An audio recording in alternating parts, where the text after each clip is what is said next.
আমাৰ ইনভেষ্টিগেশ্যন এজেঞ্চিয়ে তাতে আপোনাৰ তদন্ত চলাব নোৱাৰে, সেইটো কেনেকুৱা কথা আহিছে?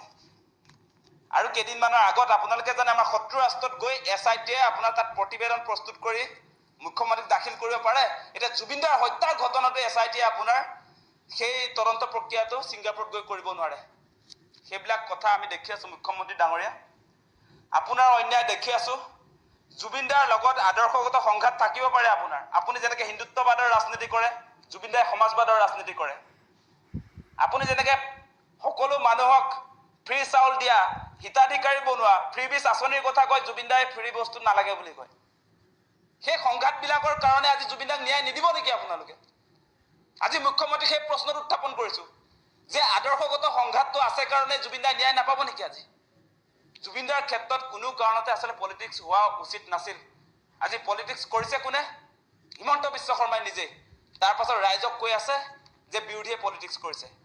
আমি কি আশা কৰিছিলোঁ যে জুবিনদাৰ মৃত্যুৰ পাছত জুবিনদা পলিটিকেল পাৰ্টিৰ ঊৰ্ধত, জাতি ধৰ্মৰ ঊৰ্ধত, সেই মানুহজনৰ ক্ষেত্ৰত আমি ভাবিছিলোঁ অসমৰ জাতীয় জনগোষ্ঠীয় সংগঠন দল সকলো শ্ৰেণীৰ মানুহক লগত লৈ সৰ্বদলীয় সভা সমিতি পাতি ৰাইজৰ পৰামৰ্শ গ্ৰহণ কৰি এই তদন্ত প্ৰক্ৰিয়াটো আগবঢ়াই লৈ যাব বুলি আমি আশা কৰিছিলোঁ।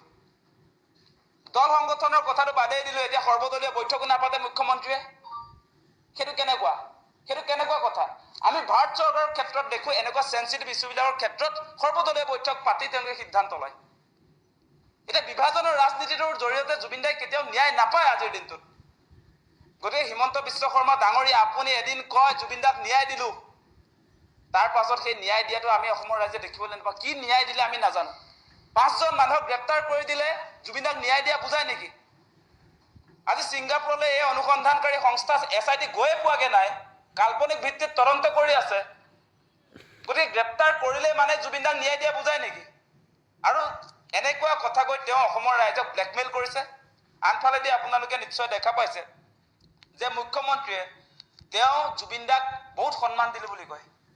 এতিয়া আমাৰ মুখ্যমন্ত্ৰীলৈ প্ৰশ্নটো হৈছে জুবিনদা জীয়াই থকা অৱস্থাত কি কি সন্মান দিলে সেই কথাটো আমি জানিব খোজোঁ।